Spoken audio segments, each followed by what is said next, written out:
Hello and welcome back to my channel. So if you've got a PYXIS 6K or about to receive a PYXIS 12K, you lucky thing, and you've got a DJI RS3 or RS4 Pro or RS3 Pro or one of the DJI gimbals and you want to know how to balance it with the PYXIS, this is the right video for you. So join me after the break and let's get into it.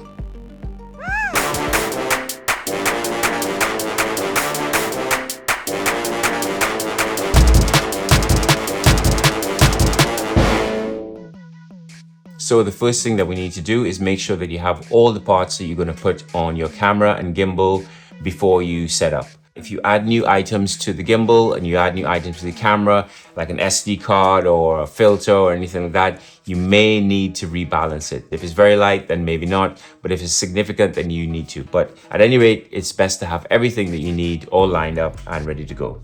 So let's have a look.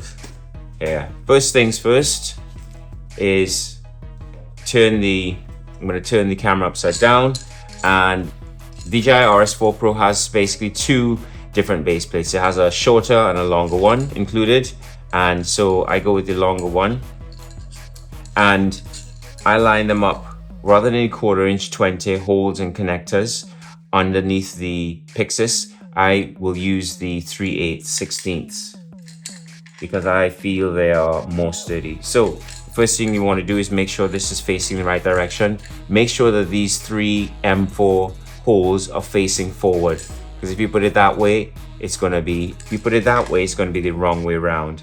If you put it this way, it's the right way around. So make sure that these are facing forward. So put that there. Comme ça. And you screw those in.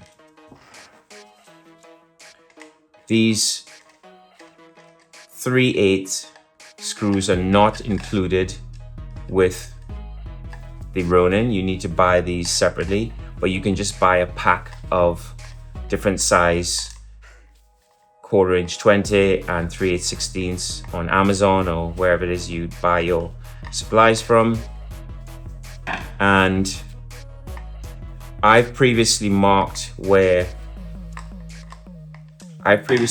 on here where I want to line up to make sure that I have a good position, but with trial and error you'll be able to figure that out yourself.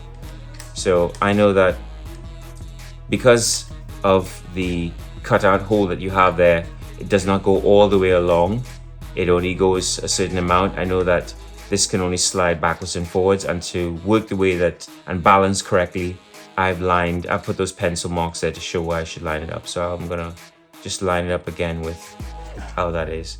And that's useful if, for example, you're taking your gimbal, if you're taking your camera on and off your gimbal, it's useful to have those markings so that when you go back to your gimbal, it's not that difficult to figure out. So for the sake of speed, I've actually left some of the things that I've already put on the camera. I've got my Cine side plate, which of course you can order from motionpicturehardware.com. I've got the small rig AirTag cage, which is what I designed with small rig. And obviously we've got the 15mm rod. We've got the Axoon CineView Master video transmitter. And also I have a bracket which enables you to mount it on top. Because as you'll see later on, if you try and mount this underneath, it won't work. Well, I won't take it off, but just take it from me. If you try and mount this underneath the gimbal, it will stick out to the side and it won't work. So that's why I created this L bracket for the PYXIS, and works on the PYXIS 6K and 12K. And here I'm using the Morphage Poco PL to L adapter and the dual lens 58mm APO T 2.4 lens. Let's mount this to the gimbal and then we put the other bits on. Obviously what you need to do is put it onto the battery grip and put that on. So it's connected like this. So if you saw that, I'll just undo it and do it again. So you have gimbal, you have the battery grip, you connect it like that, and then you make sure to lock it like so. All right, make sure that's nice and tight, and then you turn it on its side. Right, so if you face this forward, I'll put it to the side so you can see it. Right, now I'm going to slide this in like this. So we've got that connected like so. So the next thing we want to do is put on the other accessories. Now to balance it, I've got this counterweight, which is about 800 grams, so 0.8 of a kilogram, and I slide that underneath to the back. I'll fine tune the positioning of that in a little bit. And then at the front, to be able to mount the LiDAR, I have this here, which is basically a small rig adapter, and then it's the LiDAR bracket that I've created.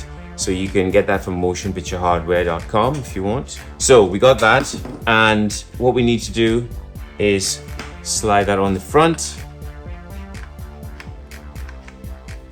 and then we tighten it.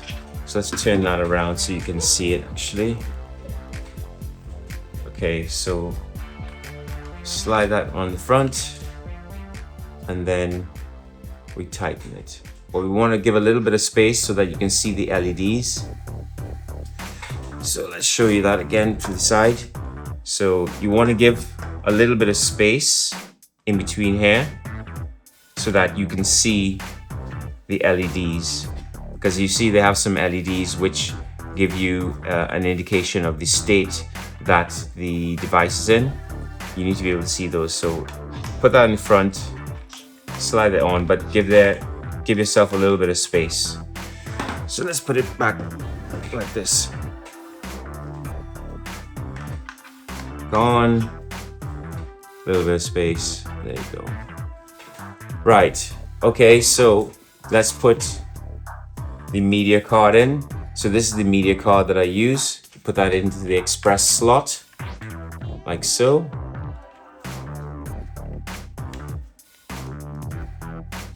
It's in there. Let's put the focus motor on. Let's attach that. Make sure that the gears are aligned. Make sure that the gears are lined up. Like so. And fasten it. It's good. Right, and now I want to add additional cabling. So we want to attach the SDI out. We go SDI out from the camera into the transmitter, like so. We want to finally just do the cabling for, first of all, for the LiDAR, and that goes into the bottom. That goes into the bottom connector. Let me see if I just turn this up so you can see. That goes into the bottom connector comme ça. But what I tend to do is pass it through here, so a little bit of cable management. And then the other one goes to the motor. So the top one will then go to the motor. There's top one to the motor. But again, I'll just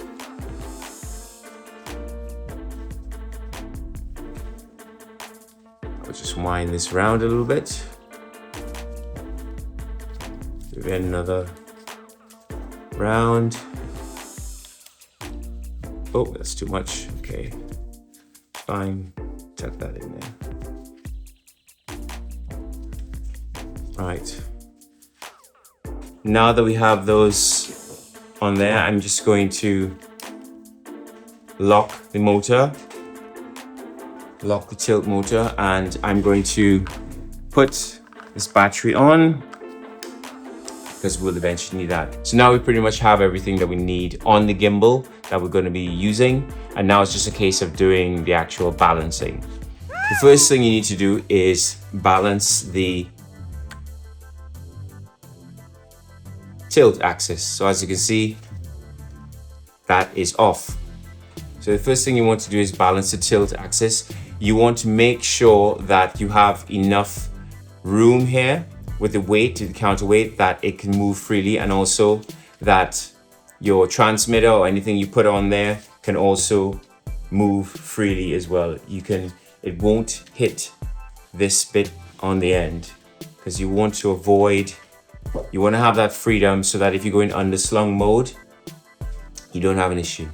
Okay, so the first thing you need to do is you put it upright. And once it's upright, then you adjust this one down here until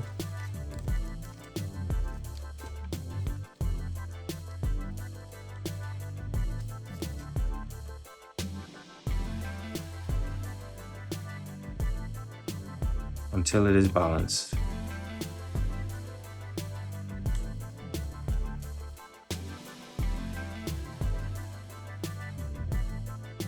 Okay, so it's nearly there.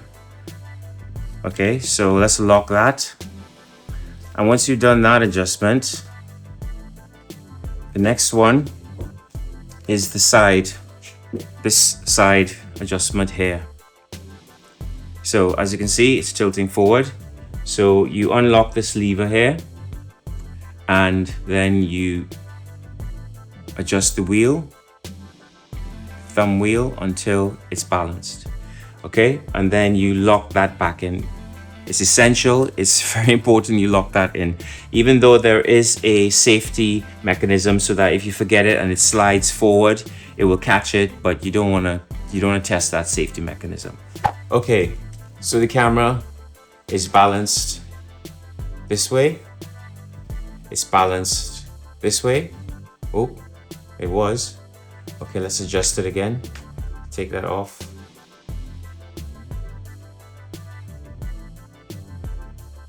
That's it, it's balanced. And then you lock that axis. Then you want to now balance the roll axis. So obviously it's going heavy to that side, so you undo this lever and you adjust until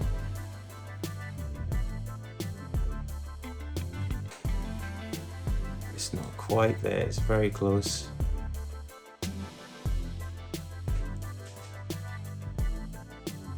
It's very close again. Now it's too far. Put it back.